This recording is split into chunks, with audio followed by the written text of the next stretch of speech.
Muy buenos días, amigos. Francisco Antonio Méndez y el programa Economía y Mercado les saludan hoy jueves 22 de julio del 2021. Cerramos ya prácticamente la semana.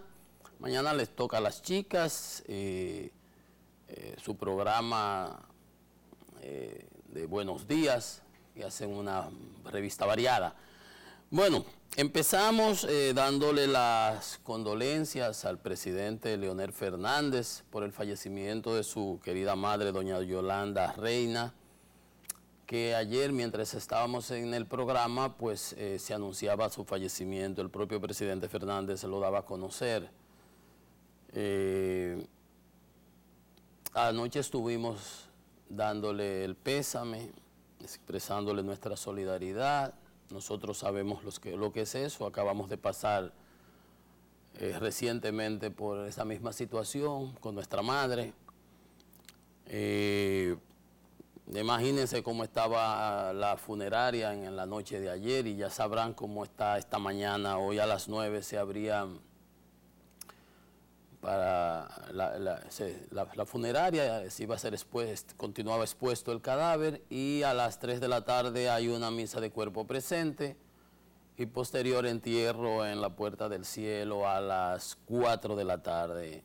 Veremos si el día alcanza, no tiene unos compromisos y eso, por eso que traté de estar anoche, porque el día está bastante complicado, pero bueno, ahí estaba. Prácticamente todas las personalidades del país se fueron dando cita y continuarán en el día de hoy. El presidente Luis Abinader le expresaba: lamento profundamente el fallecimiento de doña Yolanda Reina, madre del doctor Leonel Fernández, a quien le expreso nuestro más sentido pésame, nuestras condolencias a todos sus familiares. Ese era el presidente Luis Abinader. Hipólito Mejía también le escribía unas muy emotivas palabras, las más sentidas condolencias por tan irreparable pérdida, que en este momento aciago pudiera encontrar la paz y el consuelo al saber que ella cumplió con su hijo como el hijo cumplió con su madre. Eso le señalaba el expresidente Hipólito Mejía, que siempre ha tenido ríspidas palabras para el presidente Fernández, pero en momentos como estos se deponen las armas, se guardan todas las mezquindades y el ser humano se muestra solidario. El presidente Fernández, recordemos que estuvo con todas las diferencias que mantiene con Danilo Medina, estuvo dándole el pésame cuando su padre murió, no hace mucho. Estuvo la vicepresidenta de la República en la funeraria en el día de ayer, muchos líderes políticos, senadores, diputados, una comisión de la Cámara de Diputadas encabezada por su presidente Alfredo Pacheco. Me encontré con la ex candidata vicepresidencial de la Fuerza del Pueblo en las pasadas elecciones, mi querida amiga y hoy miembro de la Junta Monetaria, a quien le quiero dar un saludo, y a su esposo, a Juan Luis, que me cuenta ella que siempre está pendiente de mis tweets y supongo que también está pendiente de mi programa. Un fuerte abrazo a ambos. El doctor Eddie Olivares, o sea, cantidad de senadores, diputados, muchas personas expresando su solidaridad con el presidente Fernández. Todo el mundo sabe el cariño, la relación íntima que el presidente y su madre desarrollaban y habían tenido. Doña Yolanda, todo el mundo se ha desvivido hoy en comentarios elogiosos porque no puede ser de otra manera. No puede ser de otra manera. Como dice Facundo Cabral, comen hierba, millones de vacas no se pueden equivocar. Es así. El que no vive una vida como esa, obviamente la gente empieza a sacarle a cosas, pero cuando son personas así, todo el mundo habla bien porque ahí está su experiencia. Su vástago fue presidente 3 veces de la República de manera democrática y ella mantuvo un perfil digno en la oposición como en el gobierno, en los momentos buenos como en los momentos difíciles, siempre de apoyo y soporte a su hijo, y nunca inmiscuyéndose en actividades y cosas que no eran de su competencia, ni en acciones que pudieran desdecir de de ella y de su familia. Por ejemplo, su hermano Darcio hasta vivía fuera del país para ni siquiera estar involucrado en los brejetes, para llamarlo de una manera, de la política local y de las cosas que surgen y suceden. Creo que en el primer gobierno estuvo aquí porque vive aquí, pero para los segundos gobiernos, 2004, 2008, no vivía creo que ni en el país. Pues una familia muy unida, una familia que realmente una fuerte pérdida para el presidente Fernández. Un saludo y mis condolencias para Omar, el diputado. También le pude dar las condolencias y a toda la familia, expresarle a Ernesto, que son las personas con las que uno más se ha tratado, pero en todo caso a toda la familia, a los nietos, todos los familiares. Veremos si podemos estar esta tarde apoyándolo, acompañándolos en el entierro. Haremos todo el esfuerzo. Les señalo que a las 3 de la tarde se efectuará una misa de cuerpo presente en la funeraria Blandino y a las 4 de la tarde, pues, el sepelio en el cementerio Cristo Redentor. Pasa sus restos, que Dios la tenga en la gloria, que en paz descanse, y resignación y fortaleza al presidente Fernández para que pueda llevar y soportar ese dolor que lo percibimos ayer y que se le ha visto hasta en las intervenciones que ha tenido y que uno sabe que está experimentando. Hay personas que experimentan el dolor de muchas maneras, hay unos que son más efusivos, hay otros que son más introspectivos, que guardan por dentro, en fin, son 5 dedos de la mano y los 5 son diferentes. Pero nuestra total solidaridad, nuestras profundas condolencias, el pésame a toda la familia y a todos los deudos. Pasa sus restos. Bueno. Bien, el tema que nosotros hemos venido dándole por su importancia, el tema haitiano, ya se conformó gobierno. Los 18 miembros del gabinete, un gabinete, diríamos, de consenso, como yo señalaba, de parte del nuevo primer ministro, Ariel Henry, que también va a encargarse del Ministerio de Asuntos Sociales. Ya la oposición empezaban a anunciar, no ha acabado de subir, ya empezaban a anunciar protestas. Ahí veía en la prensa. Eso es ese país, que para muchos de nosotros es inviable. El doctor Henry ha planteado que él se ha planteado unas estrategias, unos objetivos fundamentales, las elecciones, retornar el orden y ojalá y tenga éxito. Porque como él mismo lo señalaba y nosotros lo mencionábamos ayer, está en riesgo la propia existencia de la República Haitiana.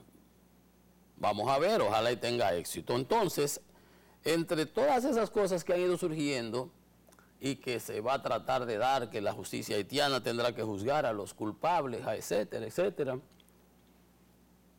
acaba ahora de aparecer entre tantas informaciones que fluyen, que van, que vienen en Colombia, en Estados Unidos, en el propio Haití, y no dan a conocer la cinta de la grabación del circuito cerrado de la cámara de la habitación del presidente del Palacio. Esa no la da a conocer el de la policía. Entonces, ahora ha salido cuál fue que los inversionistas norteamericanos de la empresa Worldwide Capital Lending Group, del señor Ventiego, ¿cómo se llama? Walter Ventimilla. Ese señor había financiado con $860,000 en 2 préstamos la operación que se hizo en Haití. Más de $860,000, y uno de esos le había dado $272,000 a la gente de CTU, que fueron los que contrataron a los mercenarios y habían pagado los tickets, etcétera, etcétera. Entonces, dice que habían recabado $172,000 de inversionistas estadounidenses con los fines de que posteriormente, cuando el doctor que agarraron en Miami al doctor Sanón, Cristian Emmanuel Sanón, que era el que supuestamente iba a dirigir el gobierno haitiano, el golpe de Estado, que ellos financiaron ese golpe de Estado, pero no era para que hubiera un magnicidio, para que mataran al presidente, sino para que hubiera un cambio de gobierno. Un golpe de Estado. Que parece que, vamos a decir que no, que le salió mal. Bueno, que se le fue la mano y mataron al presidente. Bueno. Y que ese préstamo, ese dinero avanzado, se le iba a pagar a estos inversionistas con activos haitianos. Porque la idea era que posteriormente a eso se fueran a hacer obras en Haití, carreteras, escuelas, etcétera, etcétera. Entonces, que en ningún momento ellos tenían como objetivo la muerte del presidente haitiano. Entonces aquí aparentemente vamos a decir en términos de lo acordado, han cubeado a los inversionistas que lo involucraron, le cogieron el dinero y lo usaron para acabar con el presidente y desarticular su gobierno, y a los mercenarios colombianos, que se dice que solamente 7 sabían del asunto, los reclutadores, los que controlaban, y el resto le dijeron que era como para seguridad del propio presidente o de las autoridades, que ellos entendían que estaban trabajando para las autoridades haitianas, y le hicieron un trompo, una maroma, un cupa. ¿Ven ustedes? O sea que ahí todo está tan confuso, es un engaño tras otro. Ahí han engañado a unos, han engañado a otros. Hay una dama a la que le apodan Diamante, que era la que en realidad iba a gobernar Haití. Es toda una trama, es toda una historieta, es como un lazo que lo van armando ahí, tejiendo, y uno no sabe a dónde irá a parar. Entonces, oigan cómo era, le iban a pagar con los activos haitianos, o sea, con las obras que se fueran a hacer, con los recursos que ellos fueran a recabar, claro, de la comunidad internacional, y eso es lo que ha pasado siempre en Haití. Cuando no son las ONG, son los que reparten el pastel, que se quedan con los recursos de lo que llega de los países de la comunidad internacional, que tampoco cumple con lo que promete, posiblemente por ese tipo de situaciones. Por lo que se ve aquí, eso es el juego de aquella película famosa, Juego de Tronos, Game of Thrones. Aquí es juego de traiciones, por lo visto.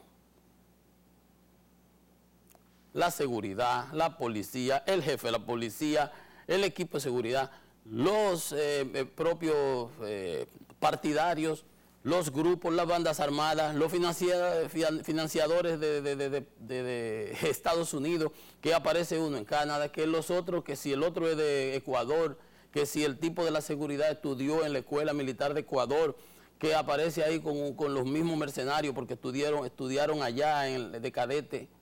Si usted se pone a ver toda esta madeja y todo eso, dice, por Dios, ¿y qué es esto? Es el juego de traiciones, que aparentemente esa ha sido la historia haitiana desde su fundación en 1804, creo que es. Miren ustedes, $860,000 provistos por Worldwide Capital Lending Group, una empresa que brega ahí, trabaja en asuntos hipotecarios y préstamos. Entonces había levantado $172,000 de inversionistas que iban a ser retribuidos posteriormente cuando ellos cogieran el poder a través de el otorgamiento de activos, obras. Ellos le llaman activos, lo que nosotros decimos como obras. Cuando ellos tuvieran el control, porque se iban a hacer todas esas obras para mejorar la calidad de vida, el orden de Haití, y se supone que esos recursos iban a provenir del exterior y se lo iban a asignar a ellos, a los que habían puesto el nuevo gobierno. La historia de nunca acabar.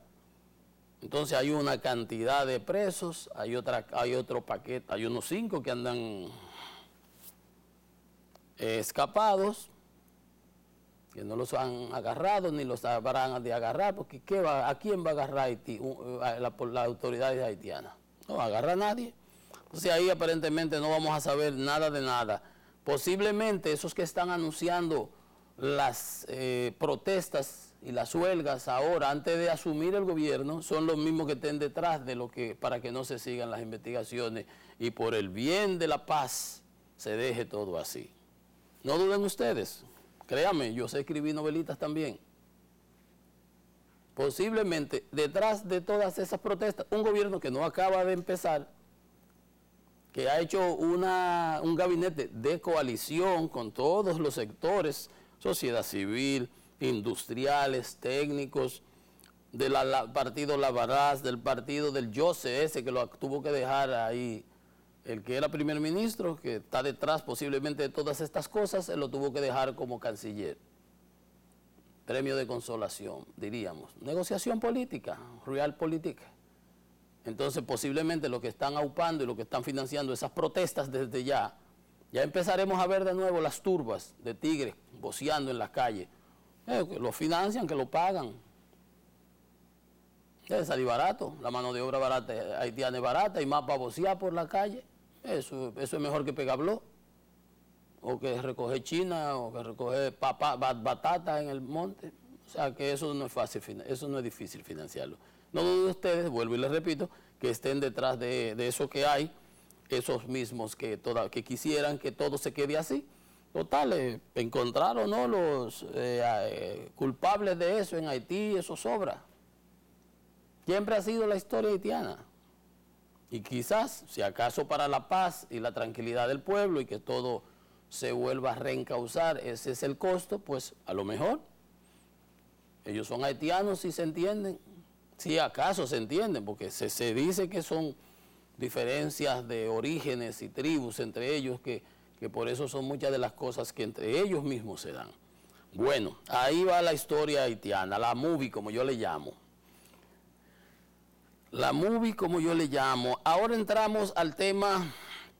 Ayer hicimos un programa extenso sobre el coronavirus, su impacto en Estados Unidos, en el mundo, la importancia local, cómo estaba aquí, cómo opinaban los especialistas, ¿no?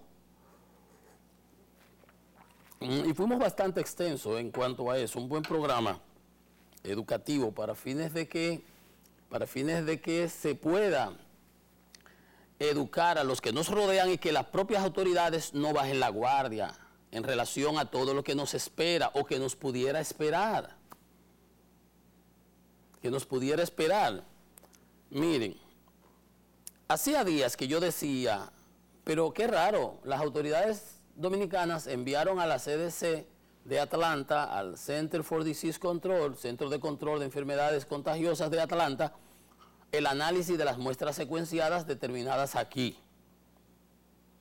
Unas 80 muestras para chequeo y no llega nada. Que había mucha demanda, que había muchas cosas. Me extrañaba porque hacía bastante tiempo, ¿no?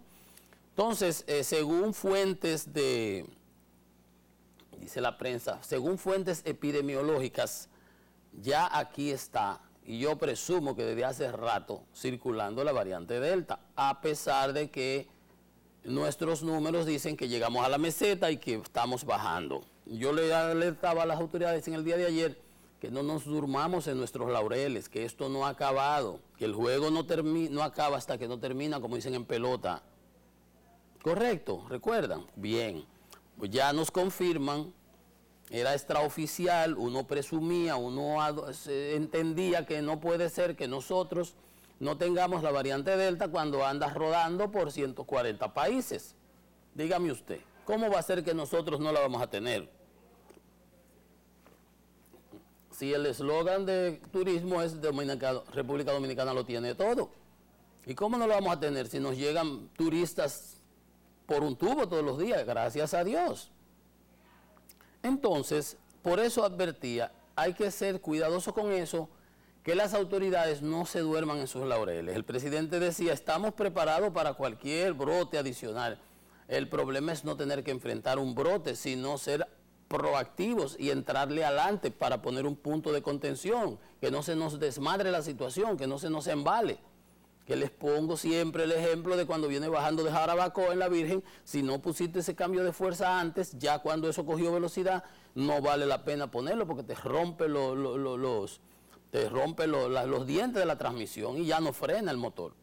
Lo que te baje cuando esos frenos se cristalizan, ya no hay manera de detener, ¿verdad?, el vehículo. Entonces, ya está circulando, extraoficialmente se confirma la variante Delta, que uno presumía que estaba circulando desde hace mucho, que había sido detectada en las últimas pruebas que se enviaron a los laboratorios de Atlanta y que por eso el Ministerio de Salud Pública convocó una rueda de prensa para las 10 de la mañana. Terminando nosotros el programa, estarán ellos ofreciendo una rueda de prensa y posiblemente lo que van a señalar en esa rueda de prensa es que las 80 muestras que mandaron a la CDC, pues aparecieron positivas. Entonces, nosotros tenemos más de 5 variantes del virus Delta circulando en el país, porque son cepas que mutan. El problema con la variante Delta es que es súper agresiva, primero. Hay muy infectocontagiosa, a diferencia de las otras variantes. Esta se reforzó y mutó de una manera más peligrosa para los seres humanos. Ayer los especialistas decían que si en los primeros 7 días, 7 a 10 días, era que se desarrollaban los momentos críticos de las otras variantes, en esta, en 2 y 3 días, ya te tiene en criticidad, que no da tiempo ni de llegarte en lo que tú lo piensas, que vas para el médico, no, que yo lo que tengo es el pecho, que una fiebrecita, que una cosita, no, pero eso es gripe. En lo que tú te decides que ya te está muriendo, que en las otras variantes tú tenías hasta 7 días, cuando son sintomáticos, usted se recuerda que usted duraba como 5 días, siempre se habló que se duraba como 5 días, y luego, pues ahí empezaba en los momentos críticos, hasta los mismos médicos te decían, si tú pasas esos 10 días, 7 días, 7 al 10º, que es el pico, ya tú estás del otro lado. Hay muchos facultativos que lo señalan y así se ha comprobado en la práctica. Entonces, con esta variante, las cosas van más rápido. En Estados Unidos, hace 2 semanas atrás, y lo comentábamos por acá, estaba en la predominancia de la variante Delta, era de un 25%. O sea que de los nuevos casos que iban apareciendo, que para ese entonces eran de 10.000 aproximadamente, el 25% eran variante Delta, 10.000, 2.500. A la semana siguiente, o a la semana subsiguiente, o esos 10 días o por ahí, cuando se hacían los nuevos cortes y se va haciendo un rollover, los últimos 14 días, los últimos 7 días, ya la variante Delta había copado el 50% de los nuevos casos, los cuales habían subido de 10 alrededor de 20, 25 mil casos por día de COVID. ¿Cómo está hoy día? Bueno, ayer creo que veía con 34.000 casos de COVID por día. De 25 a 34 ha subido un 69% aproximadamente. Cifras horrorosas. Cifras horrorosas. ¿Y qué sucede? Que la predominancia de la variante Delta era ayer veíamos de un 83% en los Estados Unidos. Entonces, fíjense ustedes, se lo pongo en contexto. Ya la variante que está copando de todos los contagiados es la variante Delta. Y esa variante, entonces, ataca, no te da los 10, 7 días que te daban las otras, sino que a los 2 o 3 días te atesta contra la pared. Así mismo, te atesta contra la pared. ¿Se ve lo que tenemos? Entonces, de los otros días, en Estados Unidos teníamos 10.000 casos por día, ya estamos en 34.000. Y va a seguir subiendo. ¿Por qué? Porque todavía hay alrededor de 90 millones de personas en los Estados Unidos que no se han vacunado. No se han vacunado. En Nevada, en Mississippi, en Luisiana, en la zona sur, en Texas, en Florida. Hay unos cacuemacos que no hay manera. Entonces, ahí es donde realmente la pandemia está haciendo estragos.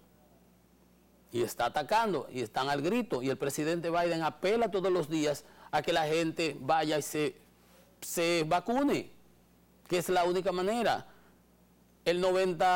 Veíamos ayer, a ver, me confundo con las cifras, el 99% de los muertos, de los fallecidos, daba la directora de la CDC, de la doctora Walewska, Rochelle Walewska, que de los 200 eran 287 fallecidos que había habido en las últimas los últimos días, decía el 99 son no vacunados. Imagínese usted, no vacunados, o sea, prevenibles, porque la vacuna es gratis, hasta cerveza le estaban dando a la gente para que se vacunara.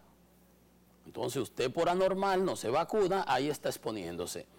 Entonces, bueno, le digo todo eso, ese introito, esos comentarios, y ratifico y reitero, y vuelvo y remarco, y sigo con el tema, porque no es es para que nosotros sirvamos como de mecanismos de difusión con los burros que no acaban de entender, y con las propias autoridades, que no se nos duerman. Yo sé que las autoridades ven el programa, ya tengo bastante confirmaciones con respecto a eso, y les agradezco, y siempre sí, lo hacemos de aquí con la mejor de las buenas voluntad, y las críticas que podamos hacer son buenas asesorías gratuitas, y yo cobro bastante por asesoría, pero son gratuitas, así que tómenla en la mejor de las maneras. Bueno, la salud pública en todo caso, ayer reportó en su boletín número 489, llevamos 489 días bregando con el COVID, reportó 316 casos. A mí no me están convenciendo muchos esos casos y una sola muerte. El problema con las muertes es que un día reportan 12, otro día una, porque depende cómo las vayan procesando. Eso no es relevante al final del día. Y tenemos 3.929 fallecimientos. Ya vamos a llegar a los 3.000, a los 4.000 pronto. ¿Por qué les digo que no me convence? Porque se hicieron 4.000 muestras, de las cuales solamente 1.500 era con PCR. Y eso nos da una positividad diaria de 11.72. Y no me cuadra porque en una situación como esta nosotros no debemos dejar caer las muestras, el rastreo, que siempre me he quejado. Cuando hablo hasta de la inteligencia para los teteos, le decía, yo mando 3 picochatos, 3 agentes, y lo meto en los teteos y hago que manden un location, y le mando 4 camionas y lo subo a patá todito. Y lo cojo y lo subo en las redes para que lo vean. Y que oigan lo de los recursos humanos, ¿cómo se llama? De los derechos humanos, y que hablen lo que hablen. Entonces lo riego yo mismo, lo hago viral en las redes, para que sepan qué es lo que se está haciendo, que es un mensaje que se está mandando. Para que en los otros sitios donde lo quieran hacer, no lo hagan. Eso era lo que yo siempre he dicho con la inteligencia. Entonces, en este caso, el rastreo, el monitoreo, el seguimiento, el aislamiento. ¿Cómo vas a aislar a una persona si no sabes quién fue? Aquí el que llega a un aeropuerto, mira, si llegas a Londres, ya te dijeron, te tocan 10 días de cuarentena. Y si llegas con la vacuna y tienes que tirarte como quieras, aunque lleve el papelito del PCR, en un hotel que te cuesta, lo calculamos los otros días, eran, creo, ¿cuánto eran? $1.700. No, libras. Imagínate, libras esterlinas. Que eran como, bueno, se te van los $20.000 que tú te ibas a gastar, si tú eres un alto ingreso de aquí, cogiste para Londres, lo que tú te ibas a gastar en Harrods, se te fueron ahí. Las corbatas de Harrods se quedaron para otro momento. No tienes que hospedarte en un hotel. Obligado. Entonces aquí, ¿cómo? Aquí no le damos seguimiento a eso, aquí ni siquiera hacemos rastreo. Siempre ha sido una de mis críticas, ¿verdad? Entonces, bueno, esos 316 casos y esa positividad de 11.72 con solamente 1.500 pruebas de PCR, porque yo no confío en la de los antígenos. Esos 2.637 pruebas de antígeno, miren, obviamente no todas fueron 2.637 pruebas de antígeno a 1.750, son 4.600.000 pesos que ayer se movieron en la tomadera de prueba esa de antígeno. 4.600.000 pesos. ¿Se da cuenta? No me cuadra eso a mí. Entonces, esas 1.500 pruebas de PCR, que son las reactivas, la proteína esa, esas son las que son. Y esas sí dan de verdad. Entonces, bueno.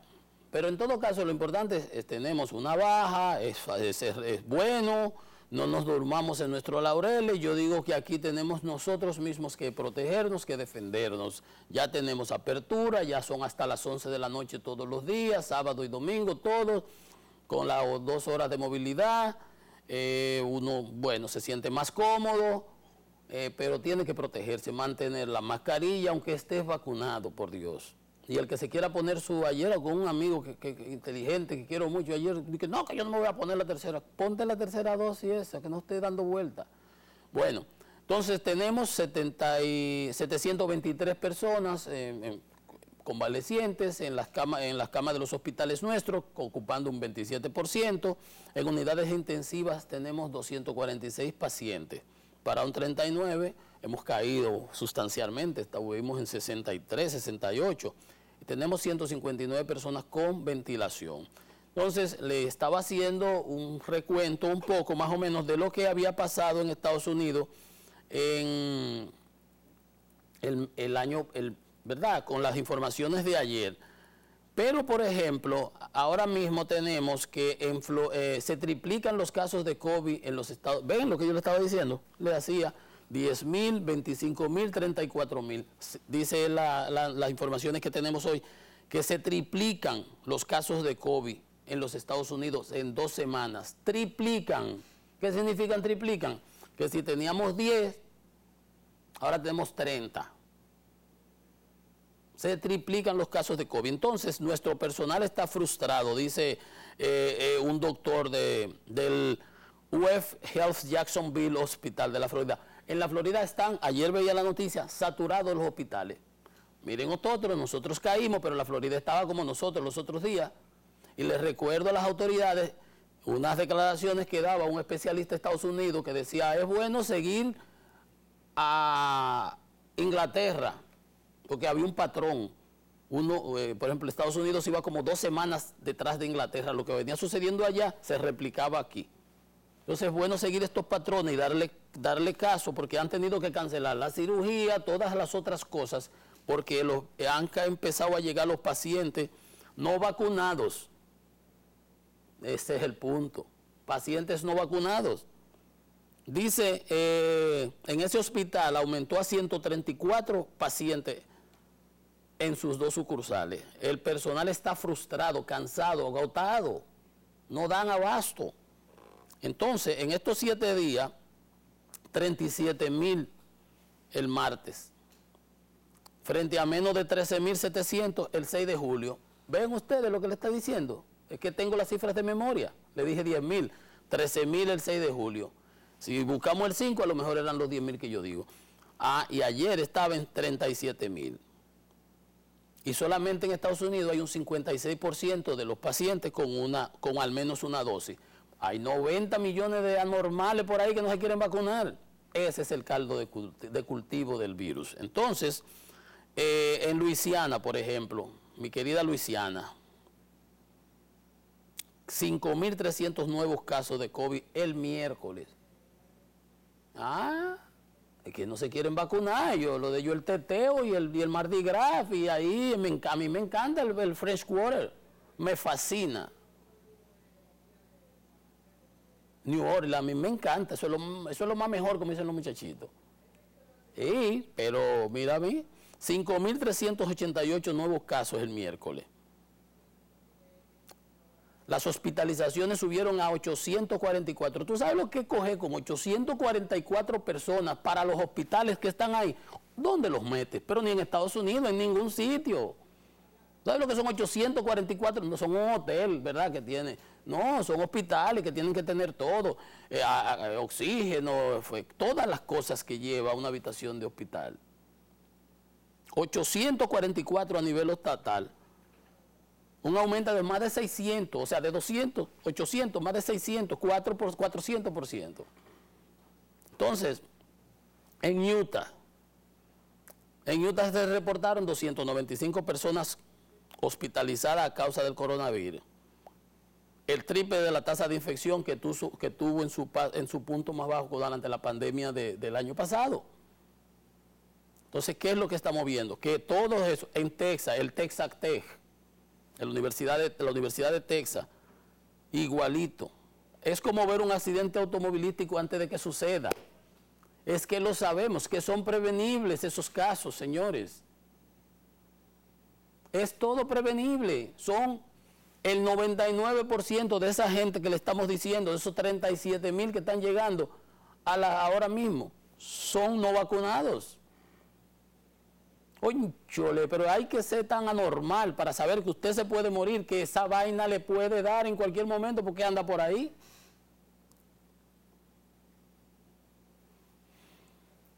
Y ahora el caso se da en que cada día más llegan, antes el cuento era que a los jóvenes no le daba, y acá a los jóvenes, no, ahora los jóvenes entre 20 y 40 años, ¿qué pasa con esos jóvenes? Porque los viejos se vacunaron, yo se lo decía, y los que están en los teteos, ¿quiénes son los que están en los teteos? Primero porque esa música horripilante de los urbanos, a mí hay que, si me torturaran nada más puedo yo oír eso. Y un jolgorio y una cosa, o sea, los jóvenes del grupo, esos son los que están en los movimientos y la cosa, porque el de ahí para arriba está en otra cosa, sabe aprovechar más su tiempo. No es que ni tetea, que entre comillas, de otra manera. Míralo acá, eso en Estados Unidos, entre 20 y 40 años. Entonces, eso pasa donde quiera, en Nueva York también. ¿Qué le puedo decir? ¿Qué se le puede a usted decir? Está pasando doquier. El presidente Joe Biden alertando a la población, vaya y vacúnese, es de gratis, salve su vida, es prevenible, como decía la doctora Waleska. Ónchole, pero hay que ser tan atravesado. Y aquí en el caso, que si las vacunas que nos pusimos nosotros, que si la China, que si... Voy al doctor Clemente decir que era 50%, que era de 2-1. Eso no, yo no sé dónde se lo inventó, porque él sabrá mucho de su inmunología, pero eso es un dato, y los datos son, tú no lo puedes inventar. Si lo recopilas con método científico, con sistematicidad, como Dios manda, y los limpias, y los cruzas, y los tienes, y los procesas, y llegaste a unos números, entonces lo puedes valorar, que son como se hacen, por ejemplo, las fases en las investigaciones, ¿verdad? Aleatorias y todo ese tipo de cosas. Pues bien, hay un estudio de la Universidad de Sri Lanka con la Universidad de Oxford, la Universidad de Sri Hayawardenapura, son unos nombres extrañísimos, pero no es. Y comen, ay Dios mío, es Sri Lanka. Yo una vez en Berlín me dieron unos muchachos a comer una cosa y me sirvieron aparte, porque yo comen con la mano. Ay, mamacita, a mí me salían los lagrimonias así de lo picante que eso. De que los mexicanos, no. A mí las lágrimas que me goteaban eran como ese dedo así de corto, así. Y yo nada más me reía. Cojo un poco de arroz y hasta el arroz picaba. No comí nada. Al final acabé comiendo salchicha con papitas fritas en una cosa abajo que había una caseta. Pues bien, en Sri Lanka, hoy se llama Colombo, la capital, ¿o qué? Se hizo un estudio de la vacuna china, Sinopharm, de la que nos ponen a nosotros, con relación a la variante Delta, y dice que las dosis crean defensas en niveles similares a las personas que sufrieron un contagio. O sea, los que nos hemos contagiado tenemos unos niveles de anticuerpos. Entonces, las vacunas que te ponen te generan unos niveles de anticuerpos similares a los que te genera la propia infección. Ven, la vacuna china es eficaz contra la variante Delta y genera una alta respuesta de anticuerpos en la gran mayoría de pacientes. Gran mayoría, repito, gran mayoría.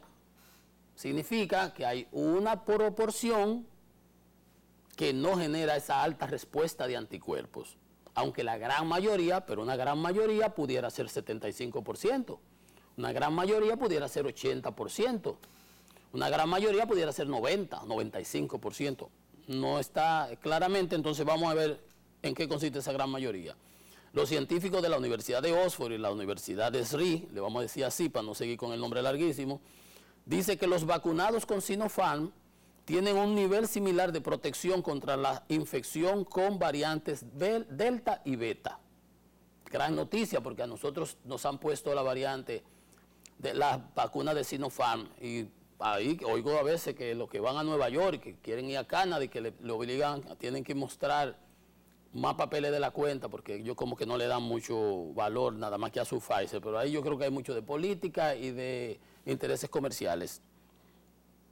Que el estudio halló menor respuesta contra la variante Delta, la beta, que es la proveniente de Sudáfrica. Pero es que ese no es el problema a nivel mundial, sino el problema a nivel mundial es la Delta.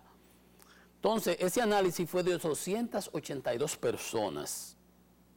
Y dice el estudio que se logró, que se determinó que la respuesta de anticuerpos, la seroconversión, la producción de los protectores de los anticuerpos,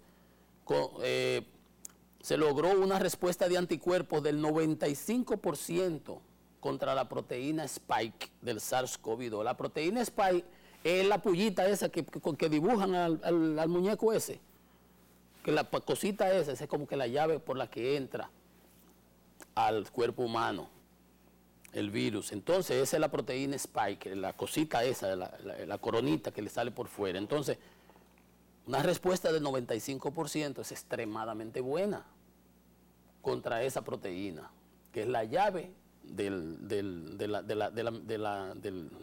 virus.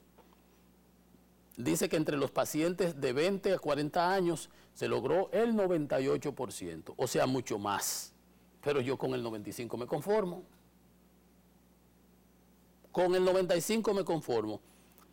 Entonces, los más de 60 años, la tasa fue de 63%, 93%, perdón, 63 no, 93, que también está más bueno que, más bueno que el carajo.